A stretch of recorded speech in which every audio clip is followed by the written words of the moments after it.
பிரியாணியே குடுத்தாலும் அவங்க ஊரு தானிய தோசைக்கு மேல அத போட்டு அத கூட தொட்டு சாப்பிடுறது தான் எத்தியோப்பியர்களோட வழக்கமே. அவங்க நூடுல்ஸ் எப்படி சாப்பிடுறாங்கன்னு பார்த்தாலே தெரியும். தனியா சாப்பிடுறதுல என்னங்க இருக்கு? அத ஒண்ணா சாப்பிடுறதுல தான் சந்தோஷமே இருக்கு. அதுவும் ஒரே தட்டுல எல்லாருமே சேர்ந்து சாப்பிட்டா அதுதான் எத்தியோப்பியாவோட கலாச்சாரம். எத்தியோப்பியால குடும்பத்துல இருக்கவங்க, நண்பர்கள், வேலை பார்க்குற இடத்துல இருக்கவங்க, ஏன் முன்ன பின்ன யாருன்னே தெரியாதவங்கள சாப்பிடறதுக்கு முன்னாடி கொஞ்ச நேரம் பார்த்து பேசியிருந்தா கூட, அவங்களும் ஒரே தட்டுல தான் சாப்பாடு வாங்கி சாப்பிடுவாங்க.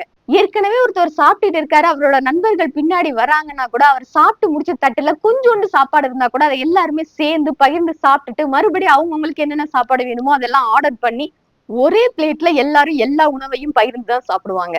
ரெஸ்டாரண்ட்ல எல்லாரும் ஒண்ணா சாப்பிட்டாங்கன்னா, பணம் அதிகமா யார் சம்பாதிக்கிறாங்களோ, அவங்க பில் பே பண்ணிட்டு போவாங்க. இல்லைன்னா அவங்களுக்குள்ளேயே மியூச்சுவலா ஷேர் பண்ணிப்பாங்க. சாப்பிடுறதுக்கு முன்னாடி கை கழுவிறணும் அப்படிங்கிறதும் அவங்களோட பழக்கம். ஒரே தட்டுல சாப்பிடுறது மட்டும் இல்ல, ஊட்டி விடுறதையும் இவங்க அன்போட வெளிப்பாடா நினைக்கிறாங்க. ஆக்கிரமிக்கப்படாத இயற்கை, மாறாத கலாச்சாரம் அதுதான் எத்தியோப்பியா.